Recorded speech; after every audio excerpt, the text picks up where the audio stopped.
Good morning, everybody, and welcome to this week's weekly analysis session for Monday, 29th of February 2016.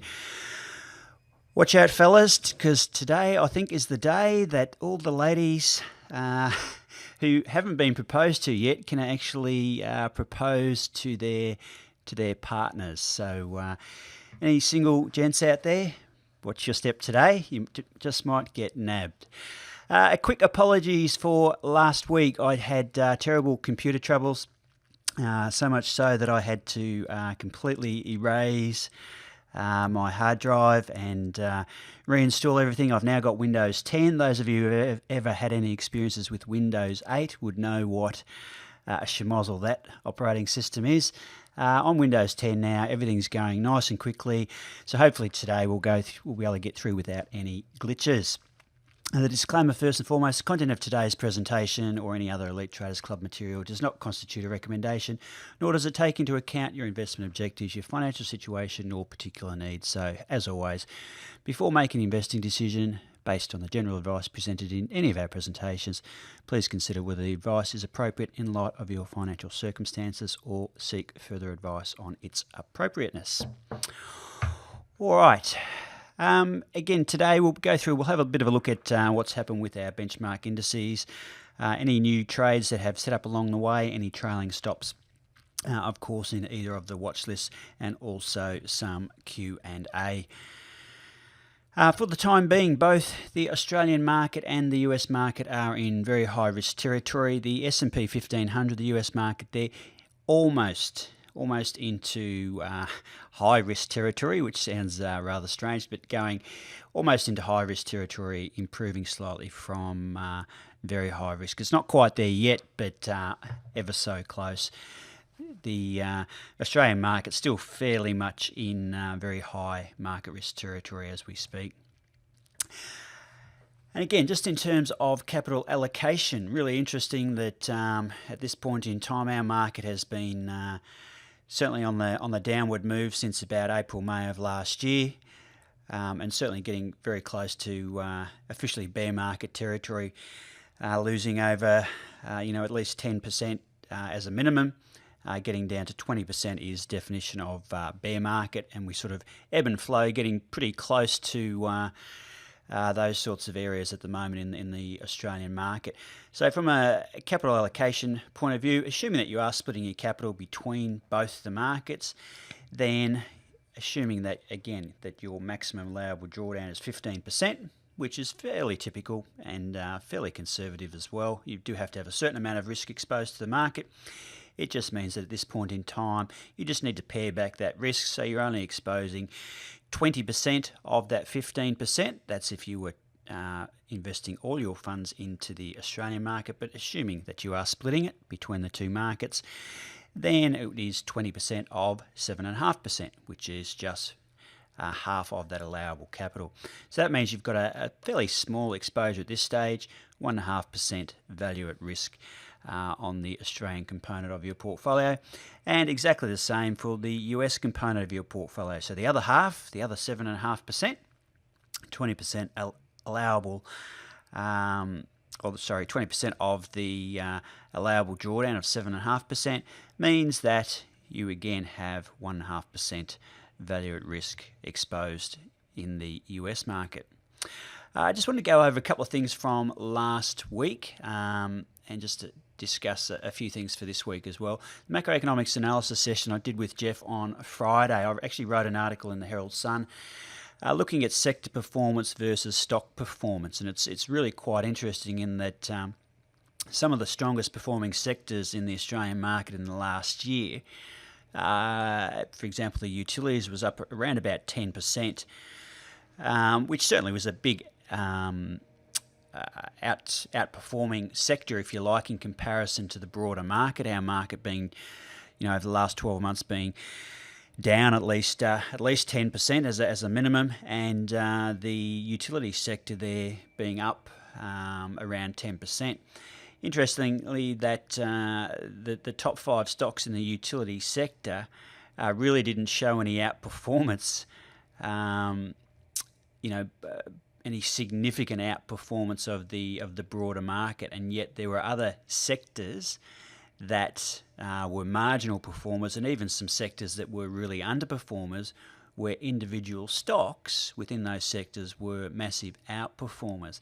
So it really just goes to highlight the importance of not just sector relative strength, but individual stock relative strength, and that's why it's such, why it's so important to keep a broad view across the market, so that you're not missing out on those opportunities. So I'll be running an education session this Wednesday, just discussing some of those findings, and also we discussed during that macroeconomics analysis session just a very simple way for you to manage your longer term positions. So longer term position, I'm really sort of saying, look, anything greater than 6 months out to 12 months.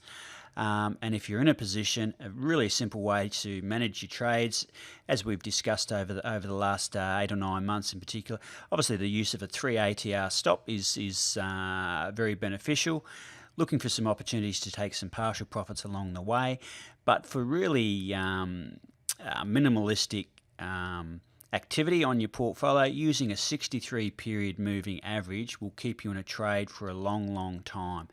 And there's plenty of evidence from the last 3, 4, 5 years of positions that have been in the watch list that have now been stopped out, even using a 3 ATR trailing stop as an example, where a 63 period moving average, you're still in, you've gone through, and at the same time been able to maintain those positions without being stopped out, and the trend has continued on. And so from a very passive sort of medium to longer term type of view, that's a really simple way to manage your trades. And hopefully along your journey over the last 3 or 4 years, that you're finding that the importance of keeping things simple and repeatable, that we don't need to try and second guess the market, and that being in a number of stocks for an extended period of time is one way to really grow a portfolio. Second or third thing on the list there, this week I will start the Friday afternoon sessions.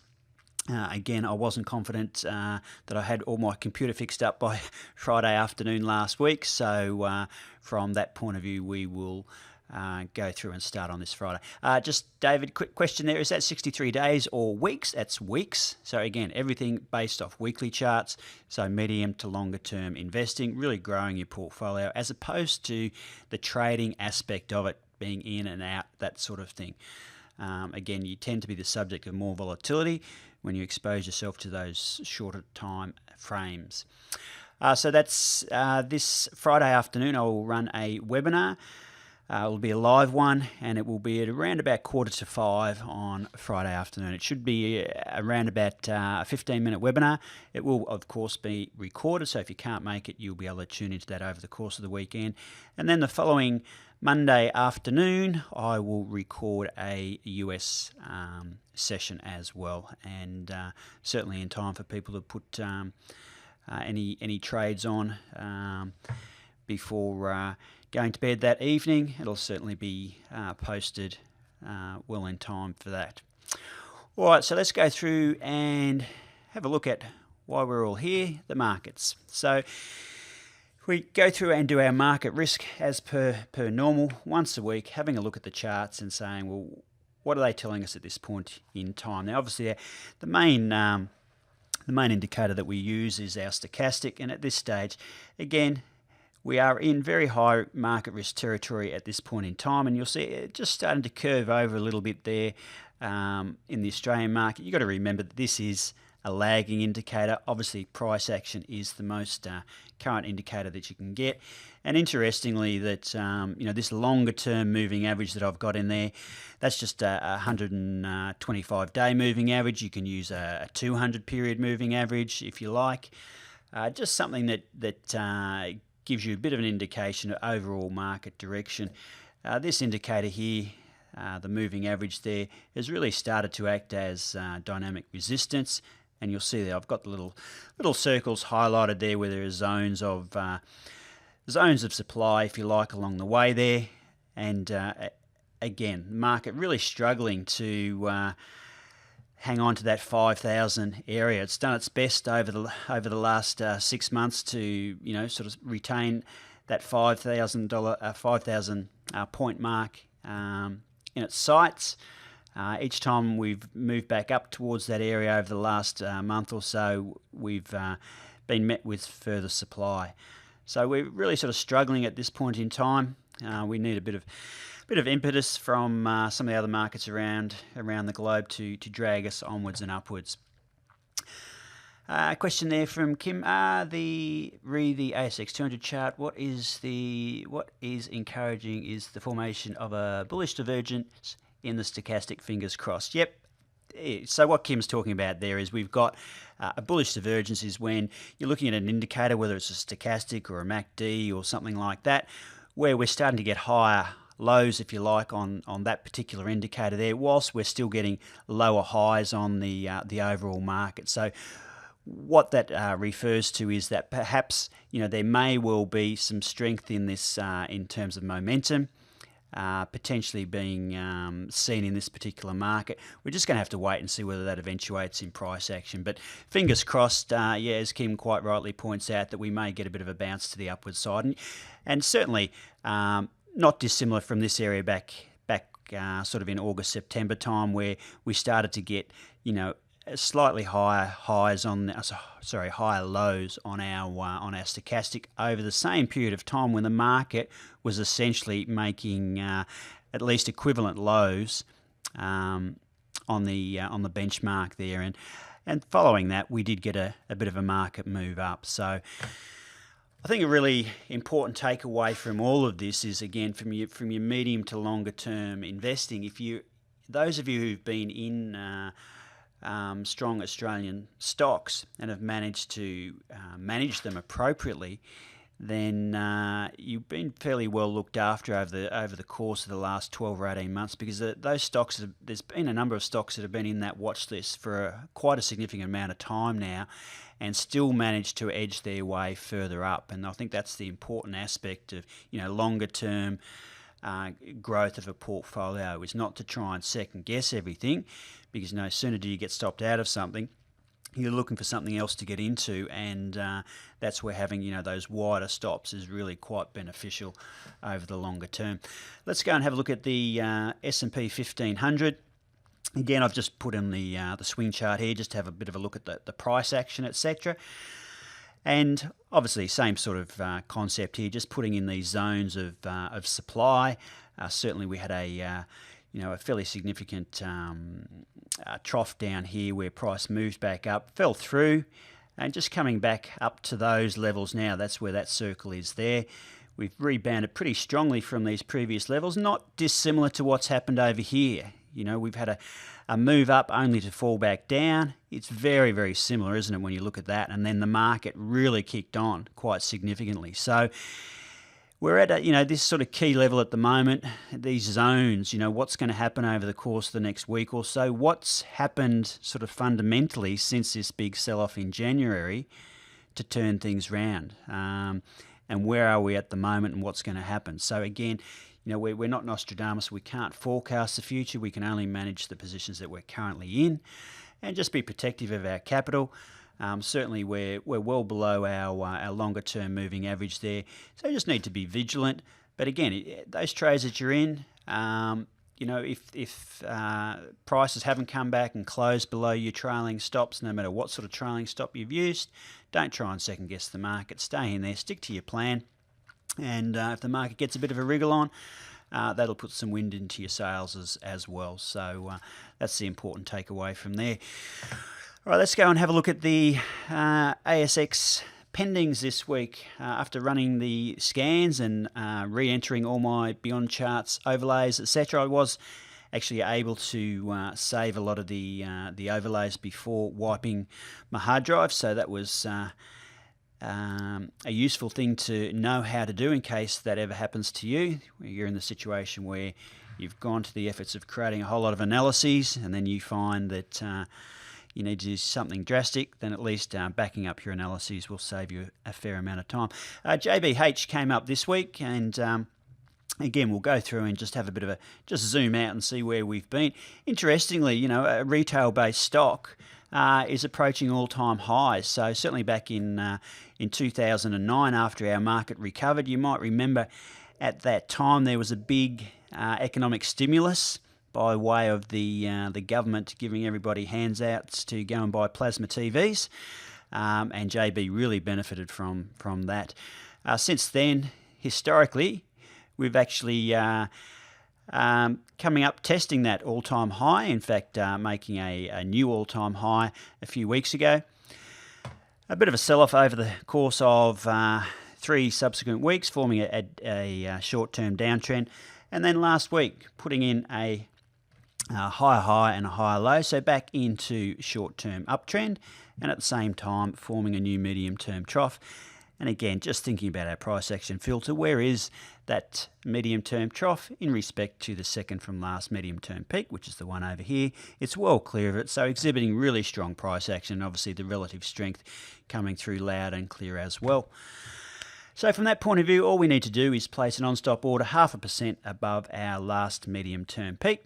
That last medium-term peak there coming in at 23.94, 0.5% above there.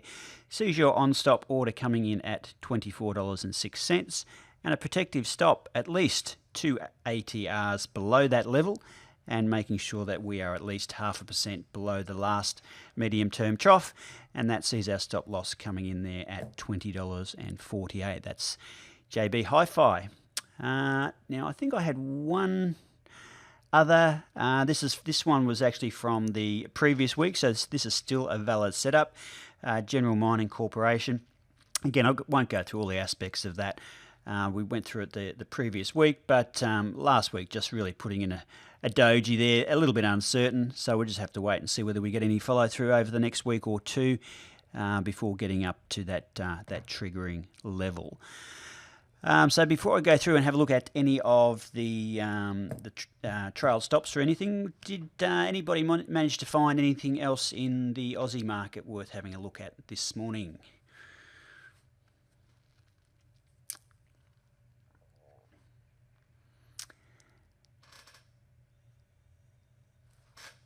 Nothing at the moment. That's okay. If you do happen to find anything, just type it in and we'll go through and have a bit of a look as we proceed. In the ASX, some of the trades over the course of last week, you might remember we had another setup on Auckland International Airports. There's our trailing 3 ATR based stop. Even through here, you might remember still closing above that particular level. And what I will do is I'll just put on a 63 period moving average, and you can see that it works very similar to your 3 ATR based trailing stop. It does move, at certain points along the way, you'll get the two sort of converging together. But obviously, your 3 ATR based trailing stop, it's a 21 period trailing stop. So that's looking back 21 periods as opposed to 63. So you'll see examples through here where it actually moves quite a long way from your 63 period moving average, but your trailing 3 ATR based stop follows it a little bit more closely. But certainly, once you get onto stocks that are exhibiting really good relative strength, then the really easy way to manage is just through a 63 period moving average, and all the obstacles that our markets face along the way has to be pretty bad for prices to get down below those particular levels. So it's something that we'll be looking at in the fairly immediate future in terms of using some fundamentals to pick up stocks that are have a solid background, but also using some technicals as well. So a lot of the stuff that Jeff has a bit of a look at, I'm certainly going to be running some technical filters over those, because certainly having something, getting onto something earlier on in a trend when the market is only just starting to recognise it, because obviously stocks like these, the market has loved this stock for a long, long time. So looking for those stocks where the market is just starting to pay attention to them, where you can actually get trade structures with fairly nice trade setups in terms of where you'd be entering and where your protective stops are, letting them really sort of, get pushed along by the market, and staying in for the longer term is certainly the way to really develop your portfolio. So that was just AIA that I just wanted to touch on because that had triggered in a couple of weeks ago. And the other one that triggered in a couple of weeks ago too was VTG, Vita Group. I'll just put this in. This was a stock that that Jeff actually liked way back down in this particular area here. And so it was sort of something that, showed good relative strength at the time.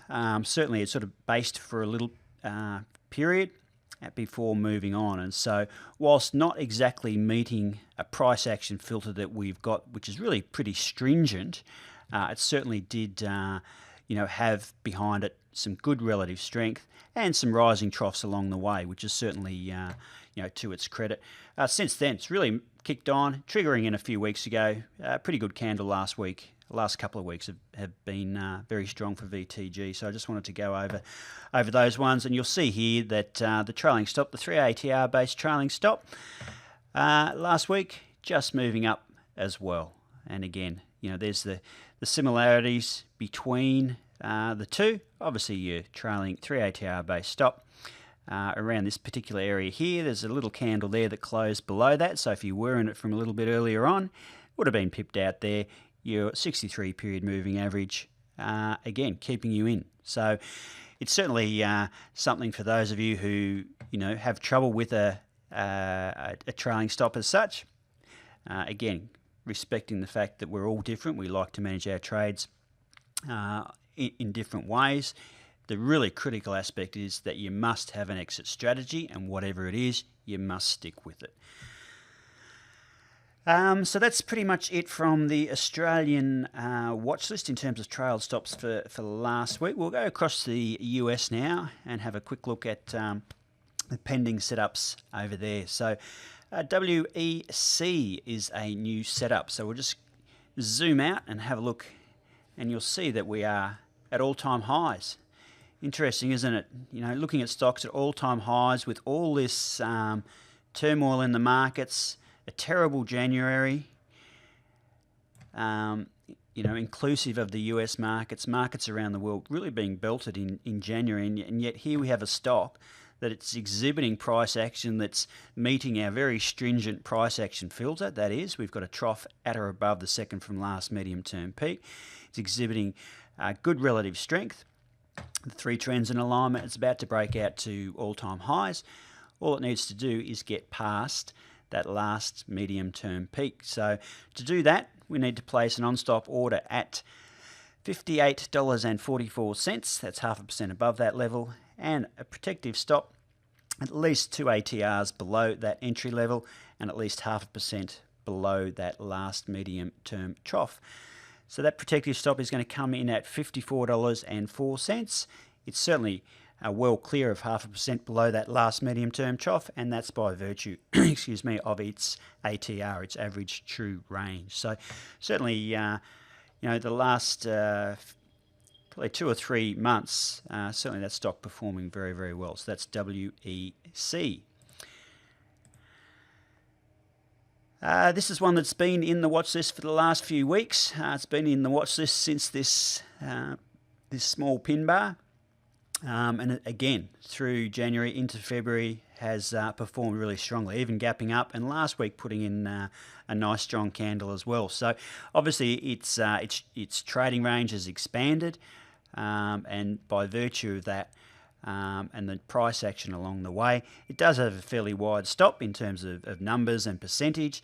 Again, it's just a matter of adjusting your position sizing if you're looking to take advantage of this stock, should it trigger into the future. Interesting that this pin bar here, quite often once you get that pin bar and price closes above it, you can certainly get some fairly quick moves to the upward side. But again, it's still got a little bit of work to do before triggering that particular level.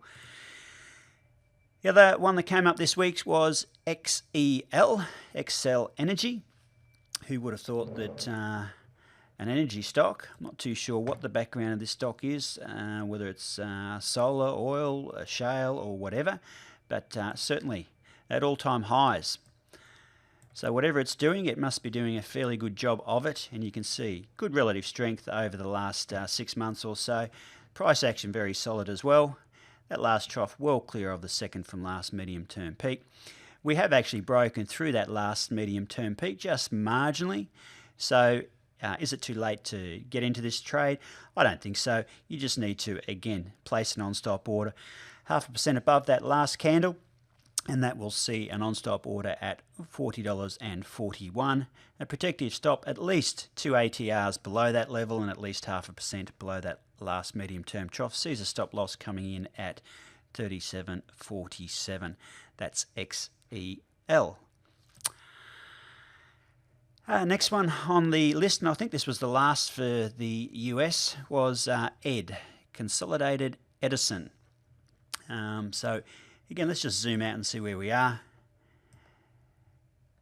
All-time highs again, so certainly must be doing something right. And if we just zoom in and have a look at our price action, again, that last medium-term trough well clear of the last medium-term peak and the previous what was a long-term peak. You'll see through here, medium-term uptrend and then medium-term downtrend. That actually makes that a long-term peak. So breaking through that particular level, all-time highs now, coming back, retesting what was previously a supply zone through here, now acting as a demand zone. Could have been a better candle last week. Certainly would have been nice to see a white one, but nevertheless does still form a valid setup.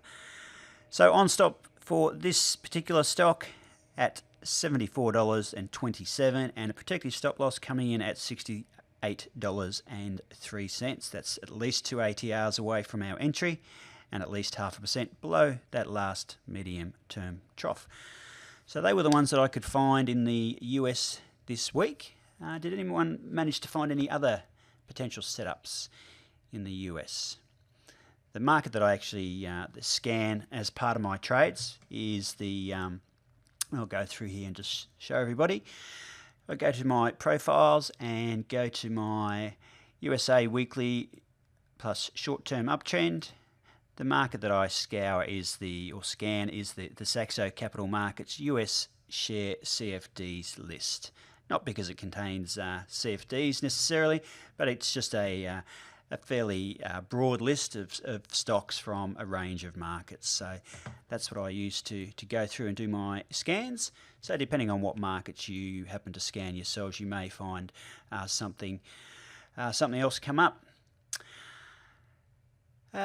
Kim says, interesting, ED did not come up on my scans, but EIX did, but only at successful first test of LTP. So let's go through and have a look at that one in any case. EIX,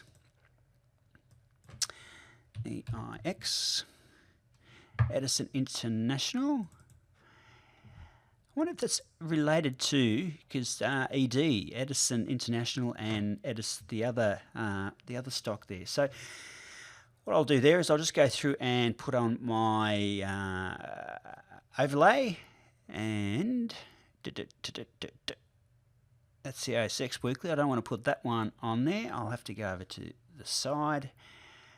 There we go, USA Weekly setup. Pop that on there.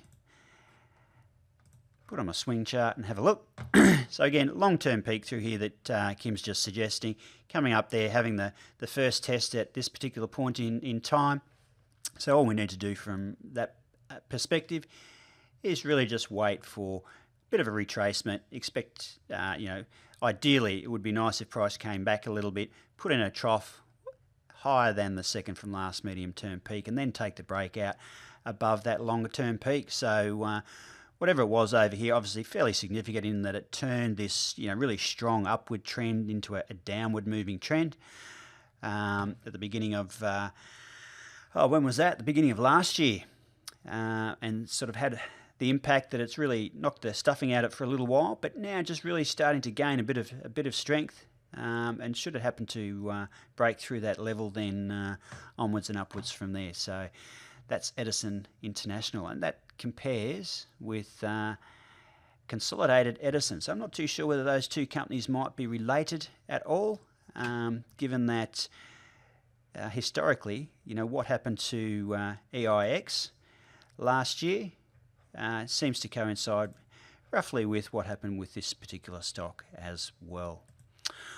All right, in terms of trail stops for last week, there were a couple of them in the US. FISV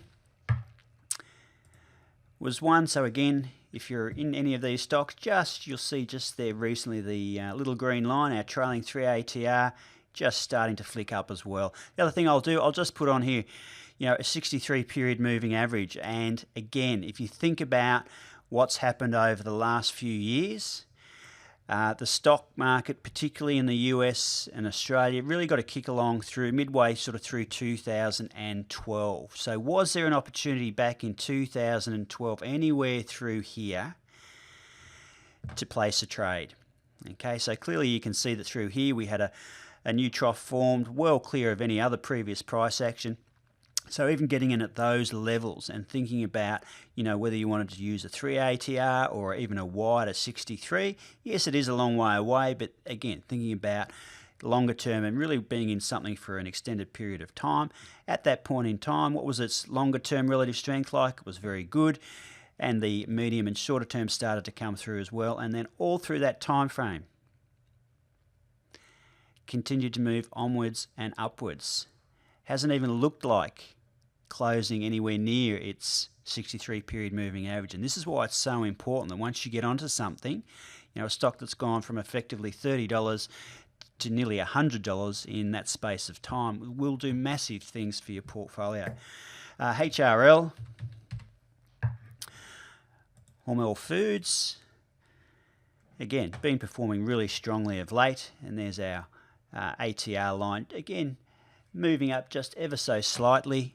And again, just by comparison, back in 2012, and again, just moving along really, really nice. Certainly, it's a long way away at this particular point in time, so you might be thinking, gee, David, if it comes all the way back down here, it's at $42 and closes down, around $33, $32.50 there, you're giving a long way back. Absolutely, you are, and that's why prudent use of partial profit taking along the way, and then looking for opportunities to jump back in makes a lot of sense as well. So HRL, KMB, Kimberly-Clark, again last week, closing at a higher level, at the same time putting in dragging our 3 ATR up, and just for comparative purposes, again, how would our 63 period moving average have worked? Certainly through here, probably looking like you may have been stopped out on that particular level.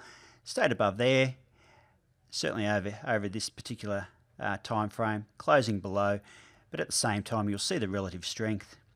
What the market was thinking about it, obviously over a period of time, started to change. And it's not a bad thing that if you get stopped out, if the market doesn't like it, that's fine. It's the end of the ride. Nothing the matter with that. KMB, MKTX. Again, really moving upwards nice and strongly last week. Good candles there. Longer term moving average. So the trailing 3 ATR would have had us out at an earlier time frame on that, so that would have worked better. Since then, again, both of them working nice and effectively as well. MKTX, TSN.